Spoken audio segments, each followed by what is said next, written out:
Hi guys, welcome back to my YouTube channel Harshanvi Creations. మనం ఈ వీడియోలో సుపథ మార్గం ద్వారా స్వామివారిని ఎలా దర్శనం చేసుకోవచ్చు, అసలు సుపథ మార్గం అంటే ఏంటి, ఎవరెవరు ఈ మార్గం ద్వారా దర్శనం చేసుకోవచ్చు, ఈ సుపథం దర్శనం టైమింగ్స్ ఏంటి అని ఈ వీడియోలో క్లియర్గా ఇన్ఫర్మేషన్ అయితే ఇస్తాను. వీడియో ఎండ్ వరకు అయితే తప్పకుండా చూడండి. ఫస్ట్ ఆఫ్ ఆల్ సుపథం ఎంట్రీకి అయితే 2 వేస్ అయితే ఉంటాయి. ఒకటి టెంపుల్ మెయిన్ ఎంట్రన్స్ నుంచి వెళ్ళొచ్చు, లేదంటే టెంపుల్ బ్యాక్ సైడ్ నుంచి కూడా వెళ్ళొచ్చు. చూడండి, తిరుమలలో ఇలాంటి బోర్డ్స్ అయితే ఉంటాయి. ఇవి చూసుకుంటూ మనమైతే వెళ్ళొచ్చు. ఇక్కడైతే మనము డౌన్ నుంచి అయితే వెళ్ళాలి. లోపలైతే మొత్తం షాపింగ్ కాంప్లెక్స్ ఉంటుంది.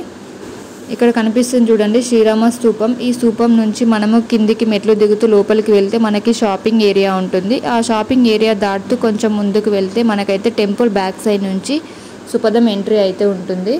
అలా కాకుండా ఇంకొక ఎంట్రీ ఎక్కడి నుంచి అంటే మెయిన్ టెంపుల్ అంటే మహాద్వారం లెఫ్ట్ సైడ్ ఉంటుంది. స్ట్రైట్గా వెళ్తే లెఫ్ట్ సైడ్లో మనకి సహస్ర దీపాలంకరణ సేవ జరిగే మండపం ఉంటుంది.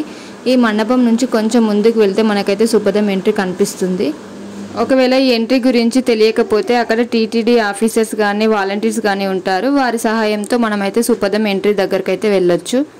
ఈ సుపథం ఎంట్రీ ద్వారా అయితే చిన్న పిల్లలు ఎవరైతే బిలో 1 year ఉంటారో అంటే సంవత్సరం లోపు పిల్లలను, వీరితో పాటు వీరి తల్లిదండ్రులను, అలాగే వారికి ఇంకెవరైనా సంతానం ఉండి వాళ్ళైతే 12 years ఏజ్ కంటే తక్కువ ఉండాలి. సో వీళ్ళని కూడా అలో చేస్తారు. వీరికి ఎలాంటి టికెట్ అయితే అవసరం ఉండదు. సో దీనికోసం parents, mother, father Aadhaar cards, ఇంకా కిడ్స్ ఆధార్ కార్డ్స్ అయితే కంపల్సరీ తీసుకొని వెళ్ళాలి. అలాగే కొంతమంది పిల్లలకైతే ఆధార్ కార్డ్స్ ఉండొచ్చు, ఉండకపోవచ్చు, ఎందుకంటే 1 year లోపు కాబట్టి. సో 1 year లోపు పిల్లలకైతే డేట్ ఆఫ్ బర్త్ సర్టిఫికేట్ తీసుకొని వెళ్ళాలి. ఒకవేళ డేట్ ఆఫ్ బర్త్ సర్టిఫికేట్ కూడా లేని వాళ్ళైతే హాస్పిటల్ డిశ్చార్జ్ సర్టిఫికేట్ అయితే కంపల్సరీ తీసుకొని వెళ్ళాలి.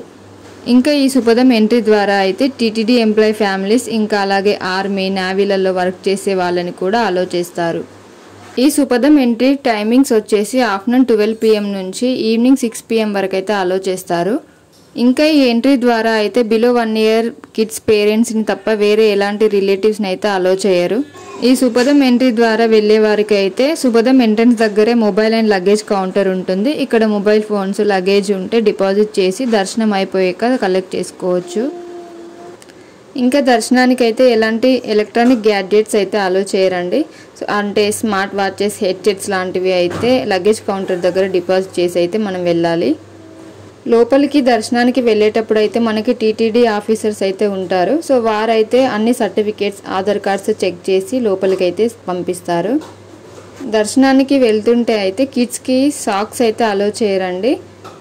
ఇంకా కిడ్స్కి సంబంధించిన స్నాక్స్ బాక్స్ కానీ, వాటర్ బాటిల్స్ కానీ, ఇలా మినీ హ్యాండ్ బ్యాగ్ లాంటివి అయితే అలో చేస్తారు. ఈ హ్యాండ్ బ్యాగ్స్ అన్నీ కూడా లోపల కంపార్ట్మెంట్లలో స్కాన్ ఉంటుంది. లోపలికి దర్శనానికి వెళ్ళగానే మనమైతే హ్యాండ్ బ్యాగ్స్ అక్కడ స్కాన్ చేసుకోవాల్సి ఉంటుంది. ఇంకా దర్శనం లోపల కంపార్ట్మెంట్లోకి వెళ్ళగానే ఫస్ట్ ఆఫ్ ఆల్ అయితే మదర్ ఆధార్ కార్డ్ అయితే అడుగుతారండి. ఈ మదర్ ఆధార్ కార్డ్ అయితే చెక్ చేసి మనకి ఒక దర్శనం టికెట్ అయితే ఇస్తారు. ఈ దర్శనం టికెట్ పైన అయితే మనకి ఫ్రీ లడ్డు కూడా ఇస్తారు. భక్తుల రద్దీ ఎక్కువగా లేని టైంలో అయితే మనకి దర్శనం టైమింగ్ వచ్చేసి 30 minutesలో అయితే అయిపోతుంది. ఒకవేళ రష్ ఎక్కువగా ఉంటే వెయిటింగ్ హాల్లో అయితే కూర్చోబెడతారు. సో దర్శనానికి మినిమం 1 to 2 hours అయితే పడుతుంది. ఈ సుపథం ఎంట్రీ ద్వారా దర్శనం అయితే నార్మల్ డేస్లో ప్రతిరోజు ఉంటుంది. అంటే మండే టు సండే అయితే అలో చేస్తారు. ఏదైనా స్పెషల్ డేస్ లాంటివి ఉంటే అంటే బ్రహ్మోత్సవాలు అలాంటి సందర్భాలలో ఈ సుపథం ఎంట్రీ ద్వారా అయితే దర్శనం అలో చేయరు. సుపథం ఎంట్రీ అయితే క్లోజ్ చేస్తారు. ఇంకా ఎవరైనా అర్జిత సేవలకి బుక్ చేసుకున్న వాళ్ళు కళ్యాణోత్సవం, అర్జిత బ్రహ్మోత్సవం లేదా సహస్ర దీపాలంకరణం సేవలకి బుక్ చేసుకున్న వాళ్ళకి కూడా ఈ సుపథం ఎంట్రీ ద్వారా అయితే అలో చేస్తారు. సుపథం ఎంట్రీ ద్వారా అయితే చిన్నపిల్లలతో అంటే ఫ్రీ దర్శనం ఎన్నిసార్లు దర్శనం చేసుకోవచ్చు అంటే మంత్లీ వన్స్, అంటే మంత్లీ ఒకసారి వచ్చి స్వామివారిని అయితే దర్శనం చేసుకోవచ్చు అండి ఫ్రీగా. అంటే పెద్దవాళ్ళు అయ్యాక మళ్ళీ దర్శనంకి అలో చేయరు కాబట్టి సో బిలో 1 year ఉండే వాళ్ళైతే స్వామివారిని దర్శించుకోవడానికి మంత్లీ వన్స్ వెళ్ళినా కూడా అలో చేస్తారు. చిన్నపిల్లలతో దర్శనానికి వెళ్ళినప్పుడు అంటే ఈ సుపథం ఎంట్రీ ద్వారా దర్శనానికి అయితే వెళ్ళినప్పుడు మనం వీకెండ్స్లలో కాకుండా నార్మల్ డేస్లలో అంటే మండే టు ఫ్రైడే ప్లాన్ చేసుకొని ఉంటే దర్శనం అయితే ఈజీగా అయిపోతుంది. వీకెండ్స్లలో రష్ ఎక్కువగా ఉంటుంది కాబట్టి చిన్నపిల్లలతో ఇబ్బంది పడతారు. సో వీక్ డేస్లలో ప్లాన్ చేసుకుంటే దర్శనం అయితే ఈజీగా ఉంటుంది. మేము కూడా మా బాబు 9 months ఉన్నప్పుడు సుపథం ఎంట్రీ ద్వారా అయితే స్వామివారిని దర్శించుకోవడం జరిగింది. మేము వెళ్ళిన టైంలో భక్తుల రద్దీ అయితే ఎక్కువగా ఉంది. సో మాకైతే దర్శనానికి 1 అవర్ పట్టింది. బట్ దర్శనం అయితే చాలా బాగా జరిగింది. ఈ వీడియో కనుక మీకు యూస్ఫుల్ అనిపిస్తే తప్పకుండా లైక్ చేయండి, షేర్ చేయండి, సబ్స్క్రైబ్ చేయండి. Thank you for watching. Please subscribe to my channel and do support me. Thank you.